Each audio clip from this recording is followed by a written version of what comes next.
Assalamualaikum warahmatullahi wabarakatuh. Pada kesempatan kali ini kita akan membahas perkuliahan metode penelitian. Adapun bahasan kita pada kali ini adalah populasi dan sampel.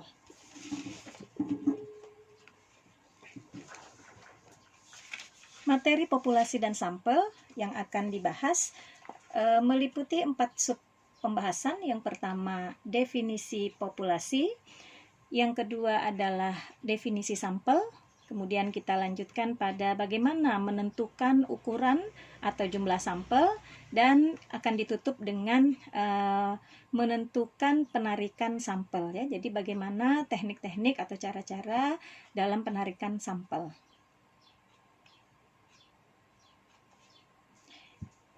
Beberapa definisi tentang populasi dapat kita lihat. Yang pertama, pendapat dari Uma Sekaran menyatakan bahwa populasi adalah keseluruhan kelompok orang, kejadian, hal yang ingin peneliti investigasi, ya. Nah, jadi menurut Uma Sekaran, populasi itu bukan hanya berupa manusia, ya, tapi juga bisa berupa peristiwa dan hal-hal lainnya yang merupakan objek yang akan diteliti oleh si peneliti. Pendapat populasi yang lain ini dikemukakan oleh Prof. Agusti Ferdinand yang menyatakan bahwa populasi adalah gabungan dari seluruh elemen yang berbentuk peristiwa, hal, atau orang yang memiliki karakteristik serupa yang menjadi pusat perhatian peneliti, ya. Nah, jadi serupa dengan apa yang disampaikan oleh Uma sekarang, menurut Prof. Ferdinand, populasi juga merupakan gabungan dari seluruh elemen, ya. Bentuknya bisa macam-macam, bukan hanya manusia, bukan hanya kumpulan manusia, ya, tapi juga bisa berupa kumpulan peristiwa, hal-hal yang lainnya, bisa juga berupa makhluk hidup lainnya seperti tumbuhan, hewan, ya, dan kejadian-kejadian. Nah, kemudian dari Ferdinand menyatakan bahwa populasi ini memiliki karakteristik serupa, ya. Nah, jadi karakteristiknya ini adalah relatif sama. Nah, dan inilah yang menjadi pusat perhatian dari si peneliti.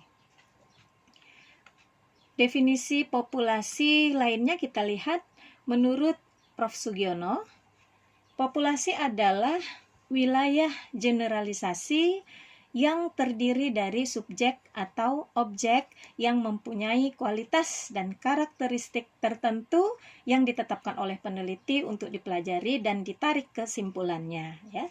Nah, jadi Prof. Sugiono menyatakan bahwa populasi ini adalah meliputi subjek dan objek, ya, di mana subjek dan objek ini memiliki karakteristik tertentu, dan karakteristik ini ditentukan oleh si peneliti, ya.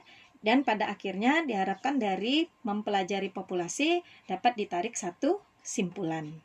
Nah, berdasarkan definisi ini, maka kita dapat melihat bahwa populasi dalam hal ini memiliki dua status, ya. Yang pertama, populasi sebagai subjek penelitian, ya, dan populasi sebagai objek penelitian. Populasi sebagai subjek penelitian itu maksudnya populasi merupakan sumber informasi, ya. Nah, dalam hal ini biasanya sumber informasi itu diperoleh dari manusia, ya. Jadi apabila populasinya berupa orang, maka kita katakan populasi itu sebagai subjek penelitian. Nah, yang kedua, populasi sebagai objek penelitian. Nah, di sini populasi merupakan substansi yang diamati. Jadi misalnya terjadinya peristiwa kebakaran hutan, ya, di Indonesia. Nah, sehingga apabila kita akan melakukan penelitian tentang bagaimana mengatasi peristiwa kebakaran hutan di Indonesia atau kajian tentang fenomena peristiwa kebakaran hutan, ya. Nah, ini contoh bahwa populasinya adalah berupa objek. Nah, apa? Yaitu hutan yang terbakar, ya. jumlah hutan yang terbakar. Jadi ini menunjukkan peristiwa hutan yang terbakar itu adalah populasinya. Dan jenis populasi ini adalah memerankan populasi itu sebagai objek penelitian. Nah, kemudian kita lanjutkan. Jenis populasi ini bisa dikelompokkan menjadi dua, ya. Ada populasi yang finite dan ada populasi infinite. Populasi finite ini maksudnya populasi tersebut dapat diketahui jumlahnya, ya. Nah, populasi yang dapat diketahui jumlahnya seperti misalnya jumlah nasabah BNI, ya. Nah, itu sudah ada datanya. Kemudian jumlah pengguna kartu Telkomsel, ya. Nah, lalu contohnya lagi jumlah layanan pada aplikasi Gojek, ya. Nah, itu semuanya diketahui berapa jumlahnya, ya. Nah, kemudian untuk populasi yang infinite ini adalah populasi yang tidak diketahui jumlahnya, ya.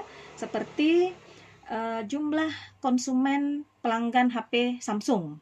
Nah, jumlah pengunjung Ayani Mega Mall Pontianak, ya, atau jumlah orang yang melakukan pembelian secara online. Nah, ini contoh-contoh populasi yang tidak diketahui secara pasti jumlahnya, ya. Nah, yang berikutnya kita akan membahas tentang definisi sampel. Menurut Uma Sekaran, sampel adalah bagian dari populasi di mana sampel dapat dipelajari untuk mampu ditarik satu kesimpulan yang dapat digeneralisasi terhadap populasi, ya.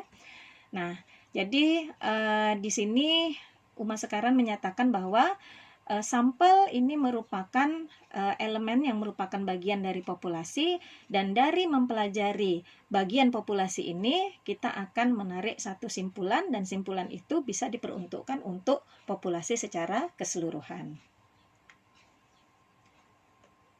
Augusti Ferdinand menyatakan bahwa sampel adalah perwakilan dalam populasi yang terdiri dari beberapa anggota populasi, ya. Jadi pada dasarnya sama pendapat ini serupa bahwa sampel itu merupakan bagian dari populasi, ya.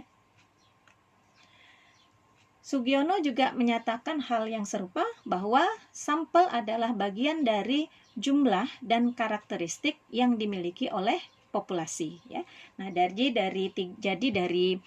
tiga pendapat ini maka bisa kita ambil satu kesimpulan singkat bahwa sampel merupakan bagian dari populasi. Nah, sekarang kita akan membahas tentang bagaimana menentukan ukuran atau jumlah atau besarnya sampel. Nah, dalam materi ini kita akan membahas 4 pendapat, ya, yaitu penentuan jumlah sampel menurut Roscoe 75, Hare et al. 85, dan Sekaran 2006. Kemudian kita akan lanjutkan dengan membahas penentuan jumlah sampel menurut rumus Slovin. Lalu yang ketiga kita akan melihat bagaimana penentuan jumlah sampel menurut pendapat Tull dan Hawkin, Yamane dan Malhotra, dan yang akan kita tutup dengan pendapat dari Isaac dan Michael. Kita lihat yang pertama, penentuan ukuran sampel menurut pendapat Roscoe, Hare et al. Sekaran dalam Ferdinand 2014. Nah, di sini ketentuan jumlah sampel adalah sebagai berikut. Yang pertama, ukuran sampel yang lebih dari 30 dan kurang dari 500 sudah memadai bagi kebanyakan penelitian. Nah, bila sampel dibagi dalam beberapa subsampel, maka minimal 30 untuk setiap kategori subsampel itu dianggap sudah memadai, ya.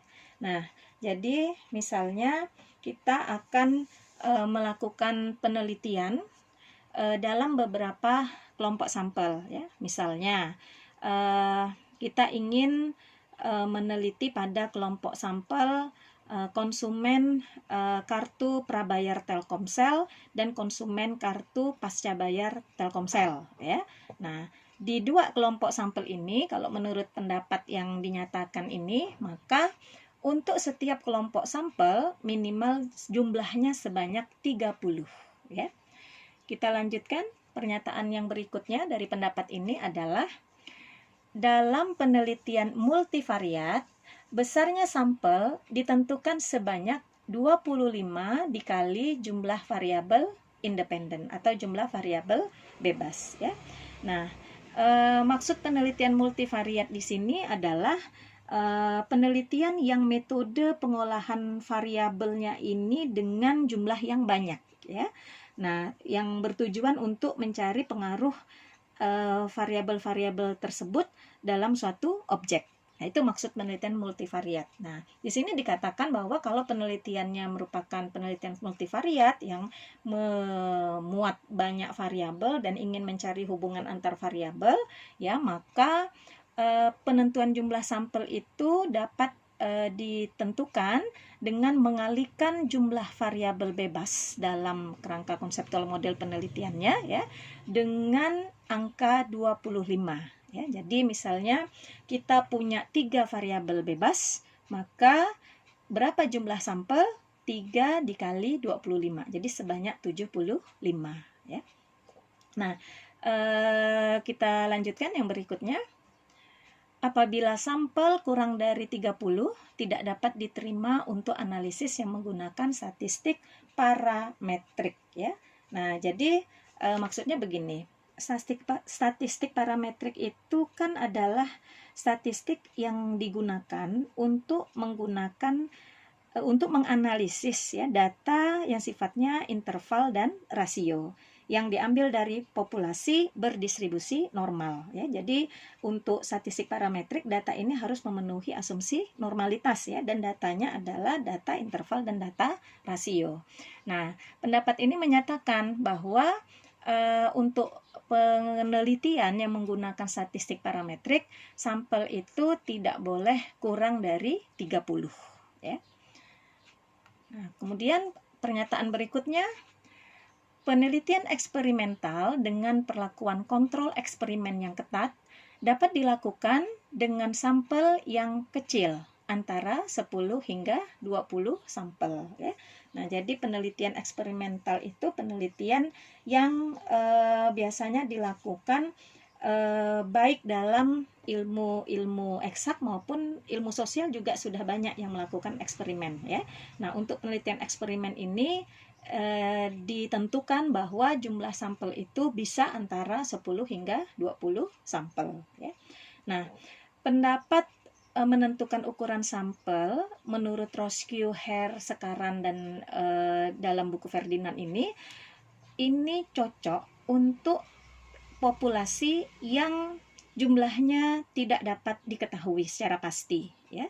Nah, jadi silakan apabila jenis populasi kita adalah infinite sifatnya, tidak diketahui berapa jumlahnya, maka kita bisa gunakan satu di antara beberapa pendapat ini ya. Nah, kita lanjutkan menentukan ukuran sampel yang berikutnya menurut rumus Slovin ya. Nah, ini yang dapat dilihat di slide ini adalah rumus Slovin ya. Simbol N ini menunjukkan jumlah sampel, N besar menunjukkan jumlah populasi, E menunjukkan kemungkinan tingkat kesalahan dalam pengambilan sampel ya. Nah, jadi kita di sini terlebih dahulu menentukan ya berapa kemungkinan kesalahan yang kita lakukan dalam pengambilan sampel ya. Biasanya menggunakan angka 1%, 5%, 10% ya. Itu ya angka-angka yang umum biasa digunakan ya.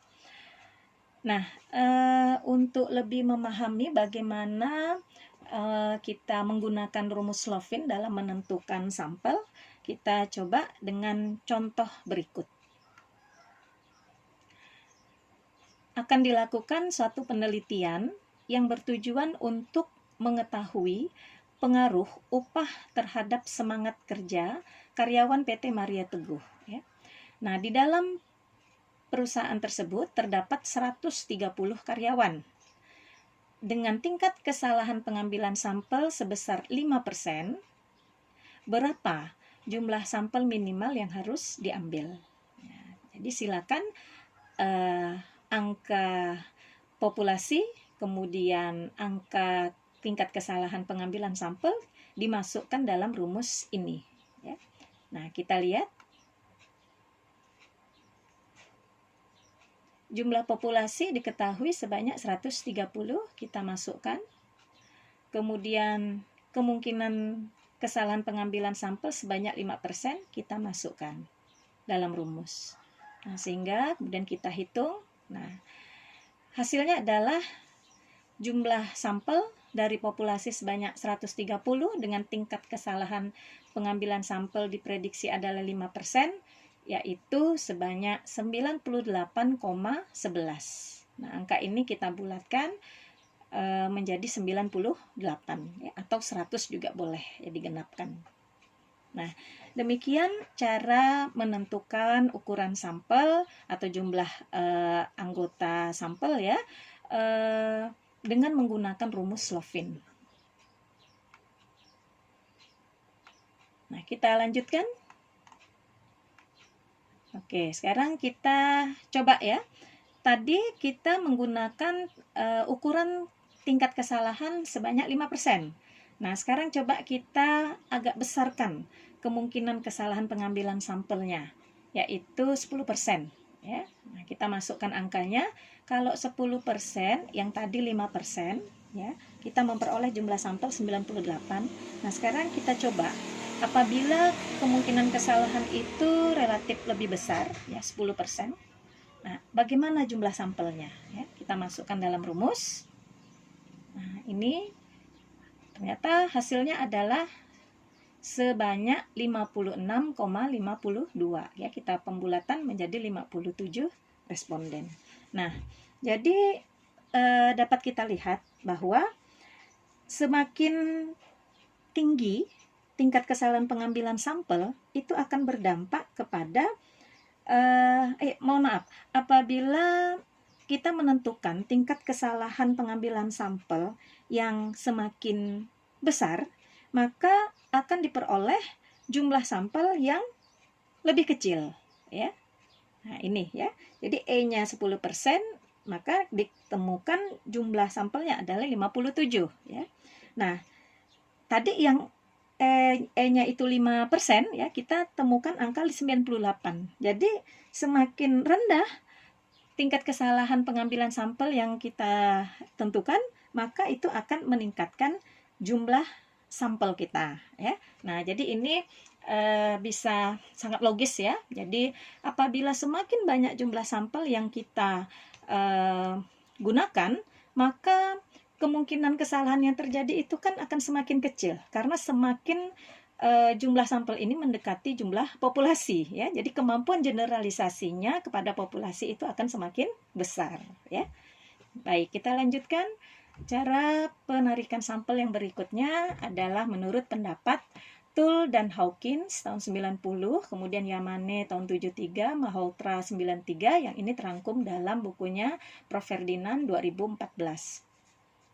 Penentuan jumlah sampel ini khususnya bagi populasi yang tidak diketahui, ya.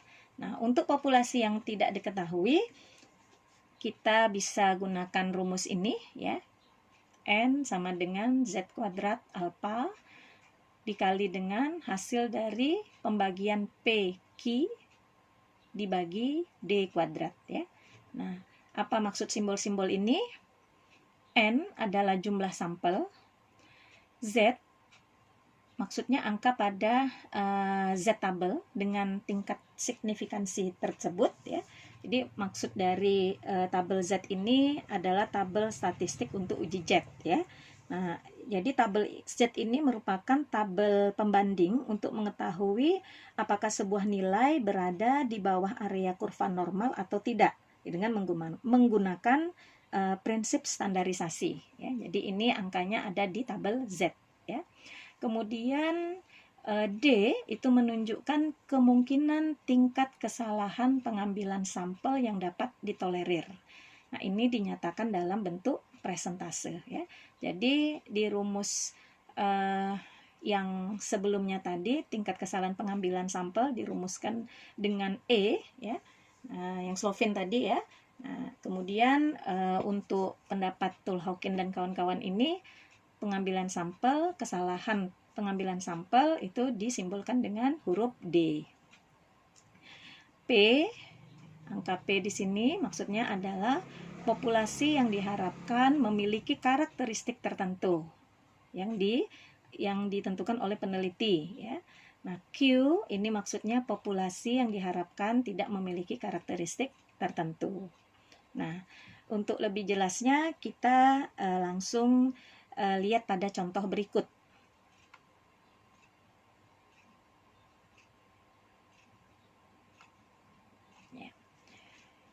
Studi pendahuluan terhadap 100 konsumen diketahui bahwa 50% responden berkeinginan membeli sampo kemasan baru. Ya. Nah, perusahaan ingin meneliti dengan jumlah sampel yang lebih besar untuk memprediksi potensi konsumen yang berkeinginan membeli sampo kemasan baru. Ya. Nah, jika dengan menggunakan tingkat kesalahan 3% dan nilai ZA untuk tingkat kepercayaan 95% dengan signifikansi 5% adalah 2,58, maka ukuran sampel yang dibutuhkan berapa? Oke. Nah, jadi pada tahap awal, jadi begini, perusahaan dalam contoh ini ya, perusahaan akan memasarkan sampo dengan kemasan yang baru. Nah, kemudian mereka ingin mengetahui ya bagaimana kemungkinan kemasan baru ini diterima oleh masyarakat pengguna sampo tersebut ya. Nah, sehingga perlu diprediksi potensi konsumen yang ingin membeli kemasan baru ini seperti apa. Nah, kemudian dilakukanlah studi pendahuluan. Nah, studi pendahuluan ini hanya menggunakan sampel atau responden yang jumlahnya sangat sedikit ya, hanya 100 orang. Nah, dari 100 inilah kemudian diketahui bahwa ada sebanyak 50% yang berkeinginan membeli sampo kemasan baru. Berarti ada 50% yang tidak menginginkan sampo kemasan baru ya. Nah, kemudian ditentukan tingkat kesalahannya 3% ya, kemudian tingkat kepercayaannya 95%, berarti tingkat kesalahannya 5% ya. Nah, nilai Z untuk tingkat kepercayaan 95% dan taraf kesalahan 5% itu adalah 2,58 ya. Nah, kita kemudian tentukan berapa jumlah sampel yang sebaiknya diambil untuk penelitian ini ya. Kita masukkan ke dalam rumus ya. Nah, jadi ini ya. Z itu diketahui 2,58. Kemudian alfa, nah ini alfa ya, itu diketahui 5%. Dari mana? Nah, ini ada pernyataan di sini, tingkat kepercayaannya 95%, berarti signifikansinya 5%. 5% ini maksudnya taraf kesalahan yang mungkin terjadi dalam kegiatan penelitian yang dilakukan ya. Oke, jadi biasa kita menyebutkan alfa 5% itu maksudnya apa? Kemungkinan kesalahan yang dilakukan dalam penelitian. Semakin kecil semakin baik. Jadi biasanya angka yang digunakan untuk alfa itu adalah bisa 1%, 5%, 10%. Itu yang umumnya digunakan. Nah, bagaimana menentukan alfa ini apakah 1% atau menggunakan alfa yang lebih besar? Apabila penelitian itu adalah penelitian yang memang sudah banyak dilakukan, maka sebaiknya jangan menggunakan alfa yang besar, ya. Nah, jadi ya cukup 1 atau 5% saja, jangan 10%. Nah, namun apabila penelitian tentang hal ini masih memang belum banyak yang melakukannya, kita diperkenankan untuk memasang taraf kesalahan penelitian yang lebih besar, misalnya menggunakan angka 10%, ya. Nah, dalam contoh ini tadi alfanya adalah 5%, ya. Nah, kemudian di contoh tadi juga dijelaskan P ini sebanyak 50%. Populasi yang diharapkan memiliki karakteristik tertentu. Begitu juga Q-nya berarti 1 dikurang 50%, 100% dikurang 50%, itu dapatnya 50%. Jadi nilai Q, populasi yang diharapkan tidak memiliki karakteristik tertentu, itu sebanyak 50%. Ya. D adalah kemungkinan kesalahan dalam mengambil sampel. Ya. Nah, itu D-nya ditetapkan 3%. Ya. Jadi apa bedanya D dengan alpha? Alpha adalah taraf kesalahan yang kemungkinan dilakukan dalam melaksanakan penelitian tersebut. Sedangkan D ini adalah kemungkinan kesalahan yang dilakukan saat pengambilan sampel. Nah, kita masukkan angka-angka ini pada rumus, ya, sehingga diperoleh nilai sebagai berikut, ya. Z-nya 2,58 kita masukkan, ya, dikalikan, dikuadratkan 0,5, alfanya P 50%, Q 50%, kemudian nilai D kita masukkan, D dikuadratkan 3% dikali 3%. Hasilnya adalah 92,45.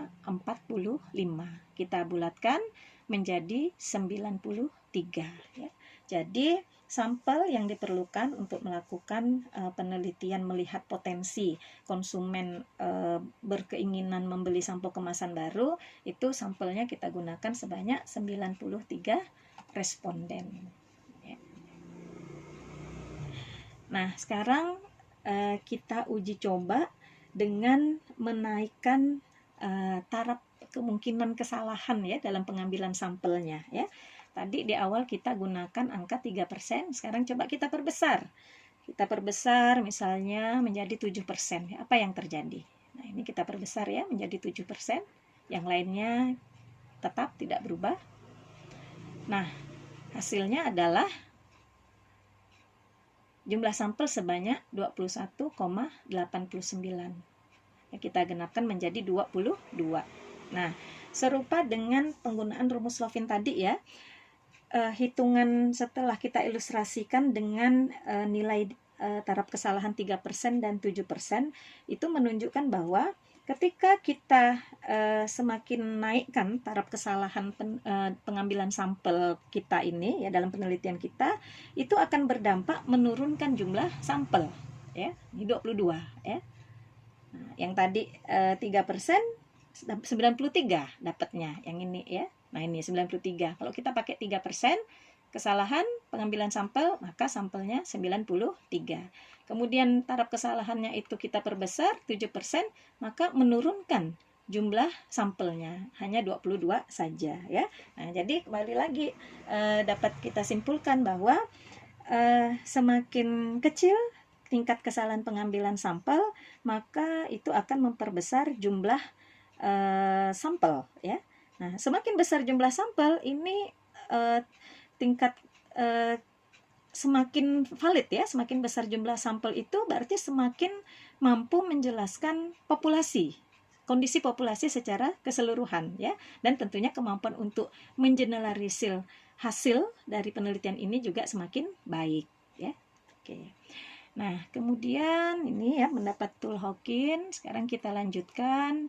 Yang keempat adalah menentukan jumlah sampel dengan menggunakan pendapat dari Isaac dan Michael, ya.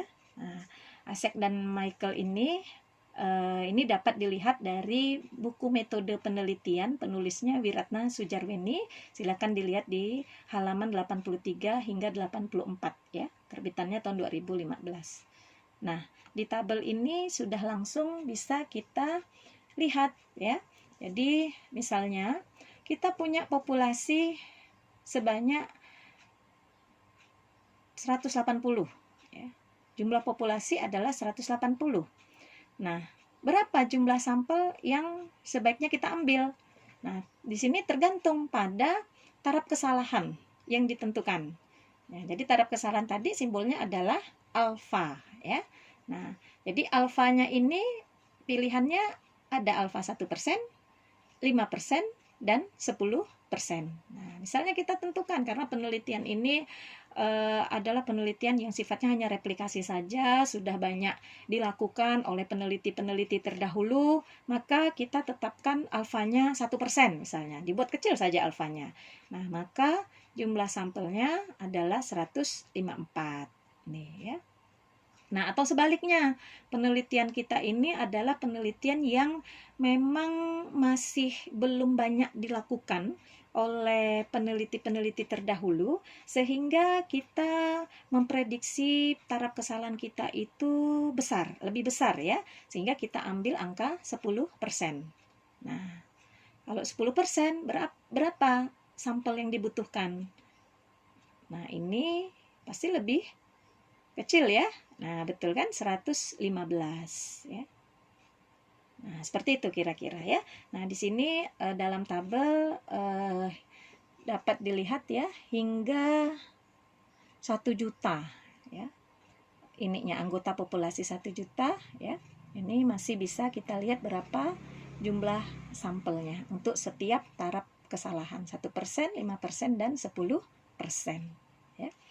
Nah, tentunya penentuan jumlah sampel Isaac dan Michael ini ya, dengan menggunakan tabel ini itu berlaku apabila jumlah anggota populasi diketahui ya. Nah, jadi kalau jumlah anggota populasinya tidak diketahui, kita tidak bisa menggunakan ukuran sampel dengan menggunakan tabel ini. Nah, demikian penjelasan mengenai bagaimana menentukan jumlah atau ukuran sampel. Kita akan lanjutkan pembahasan berikutnya tentang teknik penarikan sampel.